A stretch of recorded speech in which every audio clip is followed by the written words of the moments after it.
আসসালামু আলাইকুম। প্রিয় দর্শক, অন্য মঞ্চের আলোচনায় আপনাদের সকলকে আমন্ত্রণ জানাচ্ছি। বাংলাদেশের রাজনীতি এখন যেন এক বিপজ্জনক ট্র্যাফিজের খেলা। একদিকে ভারত, অন্যদিকে চীন, আর দেশের ভেতরে একদিকে আওয়ামী লীগকে রাজনীতির মাঠ থেকে সরিয়ে রাখার চেষ্টা, অন্যদিকে জামায়াতকে শত্রু না বানিয়ে গোপনে কাছে রাখার কৌশল। এই চারদিক সামলে তারেক রহমানের দরকার, তারেক রহমান যে সরকার, সেই সরকার আসলে কি করতে চাইছে?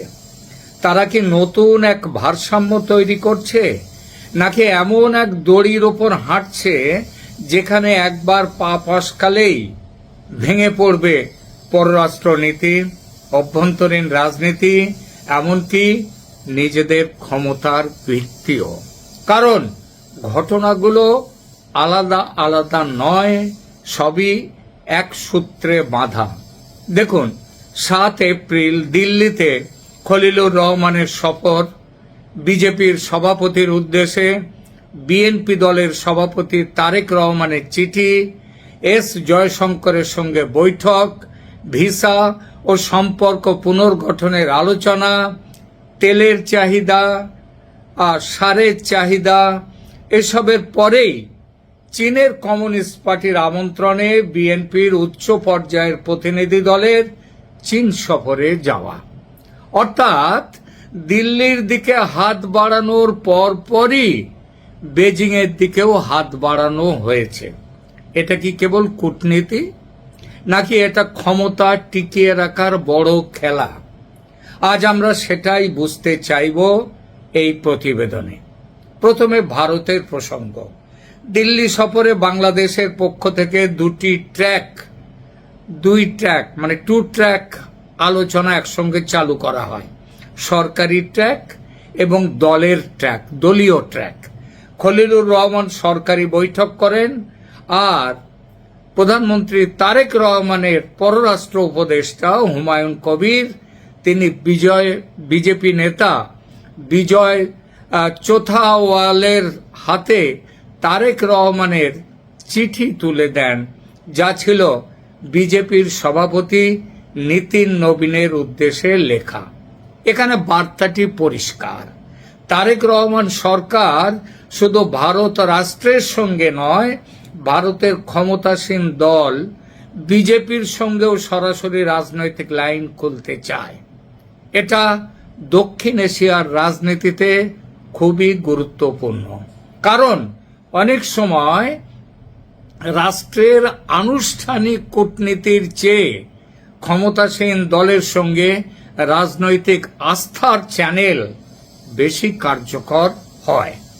দিল্লির সঙ্গে এই সফরে আলোচনায় ছিল সম্পর্ক জোরদার করা, ভিসা প্রথা সহজ করা, জ্বালানি, সার, নিরাপত্তা, এমনকি নিরাপত্তা বিষয়ে অজিত ডোভালের পর্যায়ের যোগাযোগও রয়েছে এখানে। কিন্তু একই সঙ্গে আরেকটি অস্বস্তিকর বিষয়ও ছিল। বাংলাদেশ বলেছে শেখ হাসিনার প্রত্যর্পণ ইস্যু আলোচনায় উঠেছে, কিন্তু ভারতের রিড আউটে শেখ হাসিনা নিয়ে সিদ্ধান্ত তো দূরের কথা, আলোচনা যে হয়েছে তারও কোনো উল্লেখ নেই। এখানেই কূটনীতির ভাষা আর রাজনীতির ভাষা আলাদা হয়ে যায়। ঢাকার ভেতরের রাজনীতিতে সরকারকে দেখাতে হয় যে তারা হাসিনা নিয়ে প্রশ্ন তুলেছে, হাসিনাকে দেশে ফেরত আনার ব্যাপারে লড়াই করছে। কিন্তু দিল্লি এই ব্যাপারে রীতিমতো স্পর্শকাতর। দিল্লি এটিকে নিয়ে আলোচনাই করতে চায় না, বরং আওয়ামী লীগকে নিষিদ্ধ করাটা গণতন্ত্রের বিরোধিতা, এই বার্তা আগে থেকে দিয়ে রেখেছে দিল্লি। মাঝখানে রাস্তা তাহলে এটা কি? আওয়ামী লীগ ও হাসিনা নিয়ে আলোচনা এড়িয়ে যাওয়া। তাতে বাংলাদেশ তার দেশের ভিতরের রাজনীতিকে বলতে পারবে, তারা এড়িয়ে যাওয়ার কথা বলবে না। তারা দেশের রাজনীতিকে বলতে পারবে, আমরা হাসিনার ফেরতের ব্যাপারে কথা বলেছি, কিন্তু আওয়ামী লীগের উপর নিষেধাজ্ঞা নিয়ে ভারত যে কথা তুলবে সে ব্যাপারে তারা চুপ থেকেছে, থাকবেও তারা, এই ব্যাপারটা নিয়ে কিছু বলবে না। আর ভারত, তাদের কি মতামত, তারা প্রসঙ্গটি তুলবেই না। এটা দুপক্ষেরই একটা সমঝোতা যে তোমরাও হাসিনার প্রত্যর্পণের ব্যাপারে চিঠি দিয়ে রেখেছ, দাও, কিন্তু কোন রকম আলোচনার মধ্যে আমরা এই বিষয়টিকে আনব না। আর বাংলাদেশও এই সুযোগে নিষেধাজ্ঞার ব্যাপারটা এড়িয়ে গেল। তাই ভারত ঢাকা সম্পর্কের প্রথম সত্যিটা হলো এই যে দুই দেশ এখনো কথা বলছে বটে, কিন্তু তারা একই ভাষায় কথা বলছে না। আর তারেক রহমান এই অমিল জানেন বলেই ভারতের কাছে একদিকে নরম ভাষা, অন্যদিকে দেশের ভেতর ঘরোয়া রাজনীতির জন্য কঠিন ভাষা, এই দুটোই ব্যবহার করছেন। এখন আসি ভারতের অস্বস্তির জায়গায়। ভারত আগেই আওয়ামী লীগ নিষিদ্ধের সিদ্ধান্ত নিয়ে আনুষ্ঠানিক উদ্বেগ জানিয়েছিল। ভারতের পররাষ্ট্র মন্ত্রণালয়ের ভাষায় উইদাউট ডিউ প্রসেস এ ধরনের নিষেধাজ্ঞা জারি হয়েছে, যা উদ্বেগজনক। এবং তারা free, fair and inclusive elections, তার পক্ষে ভারত এটা বারবার জানিয়েছে। অর্থাৎ দিল্লি অন্তত নীতিগতভাবে চাইছিল বাংলাদেশের রাজনৈতিক মাঠ পুরোপুরি কোনো এক দল একটা দলের বিয়োগ করে না হোক। কিন্তু 8ই এপ্রিল বিএনপি নেতৃত্বাধীন সরকার সংসদে আইন পাস করে অন্তর্বর্তী সরকারের আমলে জারি হওয়া অধ্যাদেশকে কার্যত স্থায়ী রূপ দিয়ে দিল। ফলে আওয়ামী লীগের ওপর নিষেধাজ্ঞা বহাল থেকে গেল। এখানে দিল্লির চোখে একটি সমস্যা তৈরি হয়। নির্বাচনের আগে তারেক রহমানের ইনক্লুসিভ পলিটিক্যাল অ্যাটমসফিয়ারের বার্তা আর নির্বাচনের পরে আইনি কাঠামো দিয়ে আওয়ামী লীগকে আরো দূরে ঠেলে দেয়া, এই দুয়ের মধ্যে ফারাকটা ভারত নিশ্চয়ই দেখছে, খেয়াল করছে। তবে এটাও সত্যি, ভারত এখনো প্রকাশ্যে সম্পর্ক ভেঙে দেওয়ার ভাষায় যায়নি। সেটা রাষ্ট্রনীতি ও কূটনীতিতে কখনো ভাবা যায় না। ভারত তা ভাবেও না, বরং তারা উদ্বেগ জানিয়েও নতুন সরকারের সঙ্গে কনস্ট্রাকটিভলি এনগেজ করার কথা বলেছে। এটাই হলো ভারতের পক্ষ থেকে বাস্তববাদ। দিল্লি খুশি নাও হতে পারে, হয়নি নিশ্চিতভাবেই, কিন্তু বাংলাদেশের সঙ্গে এই মুহূর্তে সম্পর্ক ছিন্ন করার ভাবনা তাদের নেই। এবার চীনের প্রসঙ্গে আসি। দিল্লি সফরের ঠিক পরেই মির্জা ফখরুল ইসলাম আলমগীরের নেতৃত্বে বিএনপির একটা বড়সড় প্রতিনিধি দল চীনে গেছে, চীনের কমিউনিস্ট পার্টির আমন্ত্রণে। সফর সূচিতে আছে বেজিং, আনহুই, গুয়াংডং এবং দুই দলের যোগাযোগ জোরদারের বিষয়টি। এই সফরটি গুরুত্বপূর্ণ শুধু এজন্যে নয় যে বিএনপি চীনে গেছে, বরং গুরুত্বপূর্ণ এজন্য যে দিল্লির সঙ্গে বরফ গলানোর উদ্যোগের পরেই বেজিংয়ের দিকে সমান্তরাল হাত বাড়ানো। অর্থাৎ তারেক রহমান সরকার ভারতকে এই বার্তা দিতে চায়নি যে ঢাকা এখন পুরোপুরি দিল্লির কক্ষপথে ফিরছে। আবার চীনকেও এই বার্তা দিতে চায়নি তারেক রহমানের সরকার যে বিএনপি ক্ষমতায় এসে ইউনূস সরকারের মতো পুরোপুরি চীন নির্ভর হয়ে যাবে। এখানে পার্টি টু পার্টি কথাটা খুব গুরুত্বপূর্ণ। দিল্লিতে বিজেপির কাছে চিঠি আর বেজিংয়ে সিপিসির সঙ্গে দলীয় বৈঠক, দলীয় সম্পর্ক, দুই ক্ষেত্রেই ফর্মুলাটা কিন্তু এক। অর্থাৎ সরকার কেবল রাষ্ট্রীয় চ্যানেলে নয়, ক্ষমতাসীন দল টু ক্ষমতাসীন দল এই সরাসরি রাজনৈতিক সংযোগ করছে। এটি আসলে বীমা পলিসির মতো।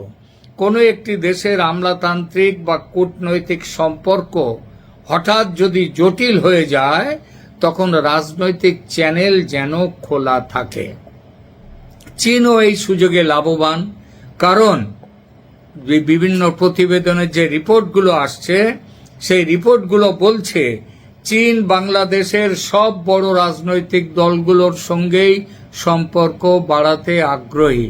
ভোটের আগে জামাতের সাথে প্রচুর মিটিং করেছে তারা, কারণ তখন এমন একটা সম্ভাবনা এসেছিল যে জামাত ক্ষমতায় আসতে পারে। তারা এনসিপির সঙ্গেও বসেছে একাধিকবার এবং বিএনপির সঙ্গেও বসেছে। আর বিএনপি ক্ষমতায় বসার পর এখন বিএনপির সঙ্গে আলাদা চ্যানেল তৈরির চেষ্টা করছে চীন। তাহলে চীনের সঙ্গে তারেক রহমানের আসল লক্ষ্যটা কি?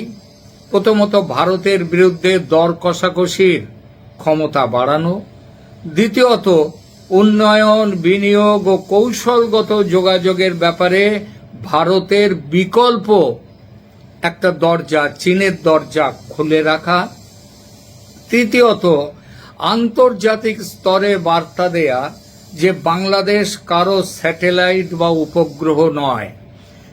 যে অভিযোগ উঠেছিল যদিও ভুলভাবে আওয়ামী লীগের বিরুদ্ধে, কারণ বলা হতো নাকি আওয়ামী লীগ ভারতের কাছে বাংলাদেশকে বিক্রি করে দিয়েছে। যদিও বিক্রি নয়, বিক্রি করতে গেলে তো বাণিজ্যের কথা ওঠে। সেই বাণিজ্যের দিক দিয়ে দেখতে গেলে বাংলাদেশের সাথে চীনের বাণিজ্য ভারতের প্রায় 3 গুণ বেশি ছিল। সুতরাং এখানটায় ঠিক ছিল না, কিন্তু মানুষ খেয়ে গিয়েছিল। আর এখানেই ট্র্যাপিজের বিপদ।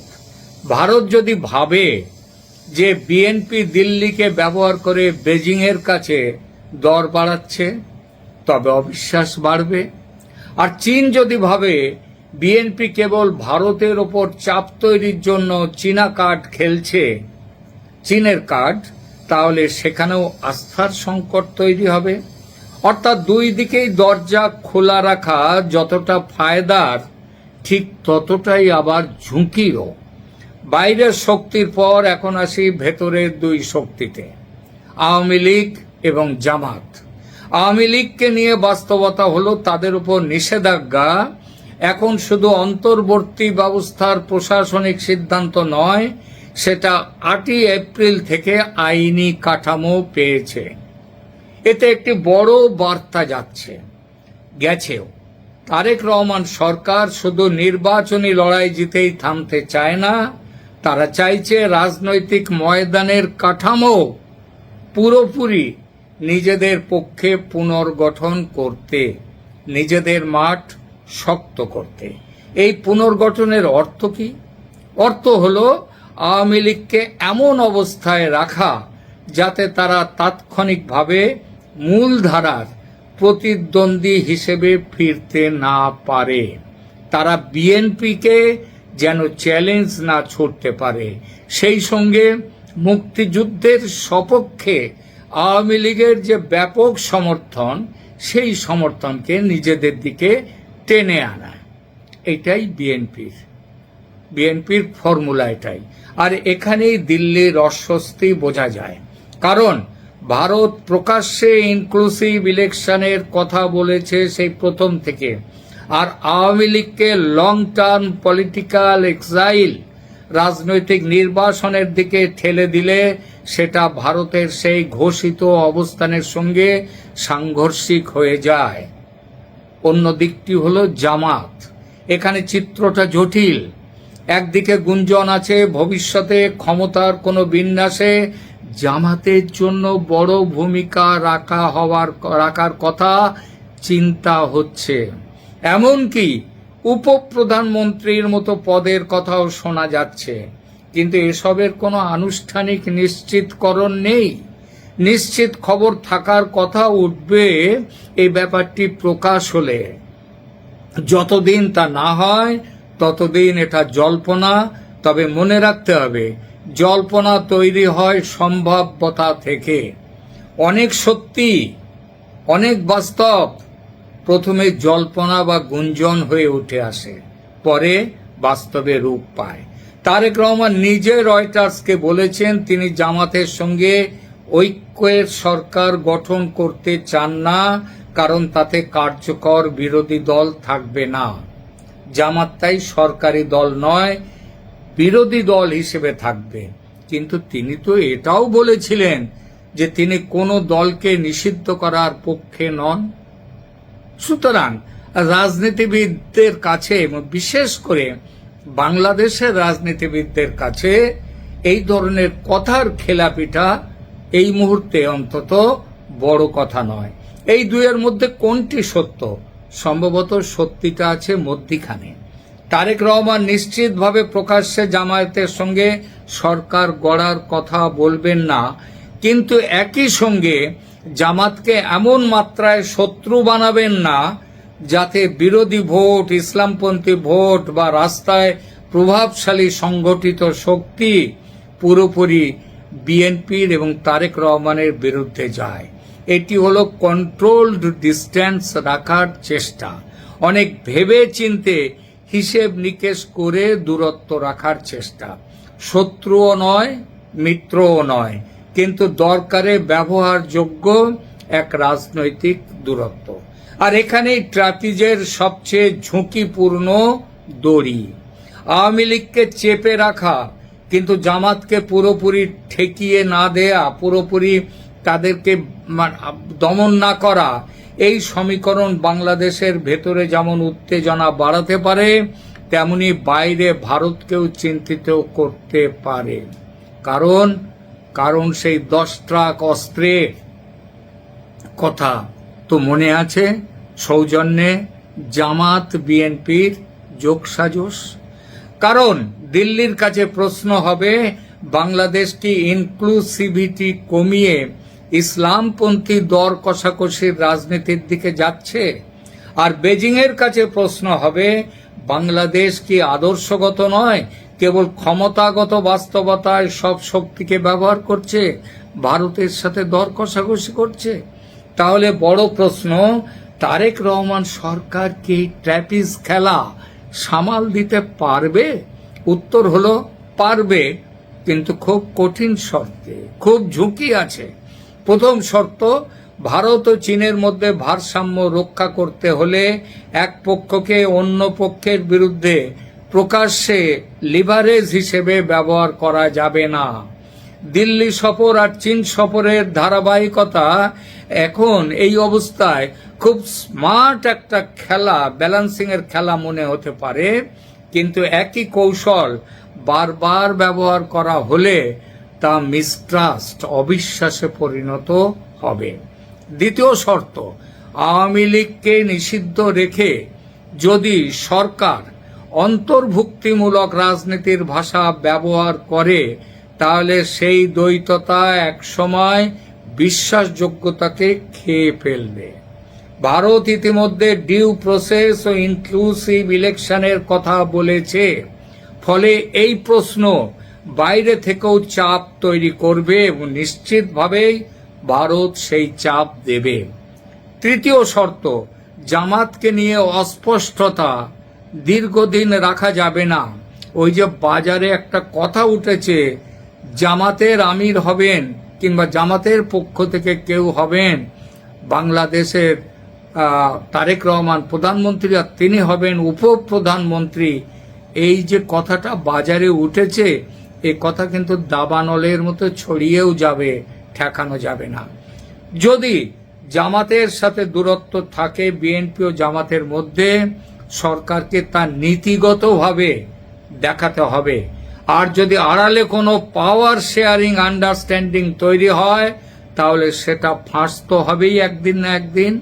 তার ধাক্কা শুধু অভ্যন্তরীণ রাজনীতিতে নয়, দিল্লি ঢাকা সম্পর্কেও পড়বে নিদারুণভাবে। চতুর্থ সত্য, তারেক রহমানকে স্থির করতে হবে তার মূল পরিচয়টা কি। তিনি কি ভারতের কাছে গ্রহণযোগ্য এক বাস্তববাদী জাতীয়তাবাদী চরিত্র, চীনের কাছে উপযোগী এক বহুমুখী ক্ষমতা কেন্দ্র, নাকি দেশের ভেতরে আওয়ামী লীগ পরবর্তী নতুন রাজনৈতিক স্থাপত্যের স্থপতি তিনি? এটা তাকে দেখাতে হবে পরিষ্কারভাবে। কারণ একসঙ্গে সব চরিত্রে অভিনয় করা যায়, কিন্তু দীর্ঘদিন ধরে সব চরিত্রে বিশ্বাসযোগ্য থাকা যায় না। আমার তাই কথা হলো, এই মুহূর্তে তারেক রহমান সরকার খেলাটি বুদ্ধিমত্তার সঙ্গে শুরু করেছে। ভারতে খলিলুর রহমানকে পাঠিয়েছেন, তার যে হুমায়ুন কবিরকে পাঠিয়েছেন কথা বলার জন্যে, আবার সাথে সাথে চীনে পাঠিয়েছেন ফখরুল ইসলাম আলমগীরের নেতৃত্বে বড় সড় প্রতিনিধি দল। এই খেলাটি বুদ্ধিমত্তার সঙ্গে শুরু করেছেন তারেক রহমান, কিন্তু খেলার উচ্চতা এবং তার যে আবেগ এবং তার সবগুলো দ্রুত বাড়ছে। দিল্লির সঙ্গে কথা, বেজিং এর সঙ্গে যোগাযোগ, আওয়ামী লীগকে চাপে রাখা, জামায়াতকে দূরে না ঠেলে ফেলে বুকে না হোক, বুকে এখনো জড়ায়নি, কিন্তু বুকে না হোক কাছে রাখা, সব মিলিয়ে এটি শর্ট টার্ম ট্যাকটিক্যাল সাকসেস দিতে পারে, কিন্তু লং টার্ম স্ট্র্যাটেজিক স্ট্যাবিলিটি দেবে না, দিতে পারে না। ভারত সেটা মেনে নেবে না। বাংলাদেশের রাজনীতি এখন আর কেবল ঢাকা কেন্দ্রিক নয়, এটি একসঙ্গে দিল্লি, বেইজিং, ওয়াশিংটন, আদালত, সংসদ, রাস্তা এবং দলের ভেতরে পাওয়ার রুম, সব জায়গায় খেলা হচ্ছে। দলের ভেতরে কথাটা, কারণ এটাও বাইরে ছুটে আসছে এই সংবাদও, সালাউদ্দিন আহমেদ তার উচ্চাকাঙ্ক্ষা তারেক রহমানকে সরিয়ে ক্ষমতায় বসার ব্যাপারটা, হয়তো সেটা এই মুহূর্তে নয়, কিন্তু ক্ষমতা আস্তে আস্তে কিন্তু সব ক্ষমতা দখল করে নিচ্ছেন সালাউদ্দিন আহমেদ সাহেব। আর এর সঙ্গে তো আমেরিকার কথা বলেছি, চীনের বিরুদ্ধে আমেরিকার সামরিক যে ব্লক, সেই ব্লকে বাংলাদেশে থাকতে গেলে চীনের সঙ্গে খুব বেশি আধিক্যতা করা যাবে না। এক বিস্ফোরক বার্তা নিয়ে হাজির হয়েছেন সাবেক প্রধানমন্ত্রী শেখ হাসিনা পুত্র সজীব অজেদ জয়। দীর্ঘ কয়েক মাসের নীরবতা ভেঙে তিনি যে ভাষায় বর্তমান সরকার এবং বিরোধী শক্তির সমালোচনা করেছেন, তা দেশের রাজনীতিতে নতুন করে তোলপাড় সৃষ্টি করেছে। দেশ কি আজ বিদেশি প্রভুদের দখলে? কেন তিনি শিশুদের মৃত্যুর জন্য বর্তমান প্রশাসনকে দায়ী করছেন? তার আগে একটু বলে নেওয়া ভালো, এই যে কয়েক মাসের নীরবতা ভেঙে সজীব অজেদ জয় আবার এসছেন। আমি বাংলাদেশের একজন নাগরিক হিসেবে বলবো যে সজীব অজেদ জয় যদি আওয়ামী লীগের কেউ হয়ে থাকেন, আওয়ামী লীগ প্রধান শেখ হাসিনার পুত্র তো অবশ্যই, এবং তিনি যদি রাজনীতি করতে চান, এই যে মাঝে মাঝে নীরব হয়ে যান, কয়েক মাস নীরব, হঠাৎ করে বের হয়ে সোশ্যাল মিডিয়ায় দুটো কথা লেখেন কিংবা কোনো গণমাধ্যমে সাক্ষাৎকার দেন, এটিতে আমাদের কিন্তু রক্ষা করবে না। সজীব অজেদ জয় কিংবা সাইমা অজেদ পুতুল, তাদের আরও বেশি সক্রিয়তা। হ্যাঁ, অনেকে বলবেন আপনি আবার পরিবার টেনে আনছেন। ভাই, আমাদের বাংলাদেশ সহ উপমহাদেশে পরিবারের বাইরে কোনো রাজনৈতিক দলকে আপনি কল্পনা করতে পারবেন না। যদি কল্পনা করেন সেটি অবাস্তব, অলীক কল্পনা হবে। সেই জায়গা থেকে বাস্তবতা সম্পন্ন চিন্তা করতে হবে। পরিবারের বাইরে রাজনীতি আপনি করতে পারবেন না, দলকেও টিকিয়ে রাখতে পারবেন না। এই জন্য পরিবারকে অ্যাক্টিভ হতে হবে। আমরা বলবো সজীব অজেদ জয় আরও অ্যাক্টিভ হবেন। যে আলাপে ছিলাম আমরা, সজীব অজেদ জয় তার বার্তার শুরুতে দেশবাসীকে নববর্ষের শুভেচ্ছা জানিয়েছেন। তবে এই শুভেচ্ছা কেবল আনুষ্ঠানিক নয়, তিনি লিখেছেন নতুন বছর আমাদের মাঝে মঙ্গল বয়ে আনুক, মুছে দিক যত জরা ক্লেশ। কিন্তু এর ঠিক পরেই তিনি যোগ করেছেন এক গভীর উদ্বেগের কথা। তার মতে বাংলাদেশের মানুষের জন্য এখন মুক্তি ভীষণ জরুরি। তিনি অভিযোগ করেছেন গত প্রায় 2 বছর ধরে বাংলাদেশের মানুষের ওপর চলছে এক বিধ্বংসী বুলডোজার। কি সেই বুলডোজার? জয়ের ভাষায় মৌলবাদ, সন্ত্রাস, মব, দখল, ধর্ষণ আর খুনের এক ভয়াবহ রাজত্ব। তিনি দাবি করেছেন আজ দল, মত, শ্রেণী, বয়স নির্বিশেষে সমাজের প্রতিটি স্তরের মানুষ ভুগছে। তার এই বক্তব্যের লক্ষ্য মূলত ডক্টর ইউনূসের নেতৃত্বাধীন অন্তর্বর্তীকালীন সরকার এবং তারেক রহমানের রাজনৈতিক প্রভাব। জয়ের বক্তব্যের সবচেয়ে বড় আক্রমণ ছিল ডক্টর ইউনূসের উপর। তিনি সরাসরি বলেছেন ইউনূসের ক্ষমতা দখল আর সান্ধ্যকালীন নির্বাচন দিয়ে দেশকে মবের মুল্লুকে পরিণত করা হয়েছে। এখানে তিনি নির্বাচনের বৈধতা নিয়ে প্রশ্ন তুলেছেন এবং বোঝাতে চেয়েছেন যে বর্তমান সরকার জনগণের রায়ে নয় বরং বিশৃঙ্খলার মাধ্যমে ক্ষমতায় টিকে আছে। তার মতে যারা সরকার পরিচালনার দায়িত্বে আছেন তারা দেশের সংকটের চেয়ে নিজেদের স্বার্থ সিদ্ধিতেই বেশি মনোযোগী। এরপর জয় ফিরে গেছেন দেশের অর্থনৈতিক ও অবকাঠামোগত সংকটে। তিনি লিখেছেন, জ্বালানি সংকটের কারণে খেটে খাওয়া কৃষক থেকে শুরু করে বৃহৎ শিল্প, পুরো অর্থনীতি আজ পঙ্গু। জয়ের অভিযোগ, এই ভোগান্তি প্রাকৃতিক নয়, বরং ম্যানমেড বা কৃত্রিম। তিনি একটি নির্দিষ্ট প্রকল্পের কথা উল্লেখ করেছেন, Maheshkhali single point mooring system. Joy দাবি করেছেন, তেল রিজার্ভ করার অবকাঠামো প্রস্তুত থাকা সত্ত্বেও সরকার তা ব্যবহার করছে না। তিনি একে কেবল মূর্খতা নয়, বরং সাধারণ মানুষকে ইচ্ছে করেই কষ্ট দেওয়া বলে অভিহিত করেছেন।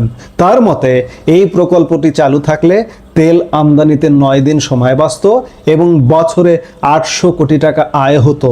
কিন্তু প্রকল্পটি শেখ হাসিনার উদ্যোগে হওয়ার জন্য রাজনৈতিক প্রতিহিংসার কারণে তা বন্ধ রাখা হয়েছে বলে তিনি দাবি করেন। জয় সরাসরি অভিযোগ করেছেন যে 2025 সালে অবৈধ ইউনূস সরকার অর্ধেকের বেশি শিশুকে হামের টিকা না দেওয়ায় শত শত শিশু মারা গেছে। তিনি প্রশ্ন তুলেছেন, এই দায় কার? তার দেওয়া তথ্য মতে আওয়ামী লীগ সরকারের আমলে টিকা দেওয়ার হার ছিল প্রায় 100%, যা 2025 সালে নেমে এসেছে 59%। বর্তমান স্বাস্থ্যমন্ত্রীর সমালোচনা করে তিনি বলেছেন, স্বাস্থ্যমন্ত্রী বানোয়ার তথ্য দিচ্ছেন। জয় দাবি করেছেন, গত 1 বছরের ব্যবধানে শিশুদের এই করুণ মৃত্যু ও মহামারীর জন্য বর্তমান বিএনপি সরকার ও ইউনূস সরকার দায়ী। তিনি এই ঘটনাকে শিশু হত্যাকাণ্ড হিসেবে অভিহিত করে বলেছেন, এই বিচার একদিন হতেই হবে। আইন শৃঙ্খলার অবনতি নিয়ে জয় আরো গুরুতর অভিযোগ এনেছেন। 2024 সালের আগস্ট থেকে শুরু হওয়া মব আক্রমণ এখনো থামেনি বলে তিনি দাবি করেন। কুষ্টিয়ায় তৌহিদি জনতার নামে পিটিয়ে মানুষ হত্যার উদাহরণ টেনে তিনি বলেন, দেশে আইনের শাসন বলতে কিছু নেই। জয়ের মতে দেশ এখন উগ্রবাদীদের দখলে। তিনি 2001 সালের রমনা বটমূলের বোমা হামলার কথা মনে করিয়ে দিয়ে বলেন, সেই অপশক্তি আজ মঙ্গল শোভাযাত্রা বন্ধ করতে চায় এবং মধ্যপ্রাচ্যের সংস্কৃতি চাপিয়ে দেওয়ার চেষ্টা করছে। তার দৃষ্টিতে এই উগ্রবাদীরা এখন অতীতের চেয়েও অনেক বেশি শক্তিশালী ও ক্ষমতাবান। সবশেষে সজীব অজের জয় এক আবেগী ও রাজনৈতিক আহ্বান জানিয়েছেন। তিনি বলেছেন, বাংলাদেশের মানুষের শির আজ বিদেশি প্রভুর কাছে নত হয়ে আছে। আমাদের জ্ঞান আজ জঙ্গিদের কালো পতাকার তলে অবরুদ্ধ। এই অচলায়তন ভাঙতে তিনি দেশবাসীকে ঐক্যবদ্ধ হবার আহ্বান জানিয়েছেন। জয়ের শেষ কথা ছিল, আসুন স্লোগানে স্লোগান মেলায় মৌলবাদীদের বাংলাদেশ থেকে নির্মূল করি। সজীব অজের জয়ের এই দীর্ঘ বার্তা কেবল একটি নববর্ষের শুভেচ্ছা নয়, বরং এটি একটি রাজনৈতিক ইশতেহার। বর্তমান সরকার এবং বিরোধী দলের বিরুদ্ধে আনা এই গুচ্ছ অভিযোগ বাংলাদেশের রাজনীতিকে কোন দিকে নিয়ে যাবে? শিশু মৃত্যুর পরিসংখ্যান থেকে শুরু করে জ্বালানি সংকট, প্রতিটি অভিযোগের সত্যতা ও প্রভাব নিয়ে জনমনে এখন নানা প্রশ্ন। প্রিয় দর্শক, আপনার কি মনে হয়, জয়ের এই দাবিগুলো কি বাস্তবসম্মত, নাকি এর পেছনে রয়েছে গভীর রাজনৈতিক চাল? কমেন্ট করে আমাদের জানান। এই মুহূর্তের ভিডিও থেকে বিদায় নিতে চাইছি।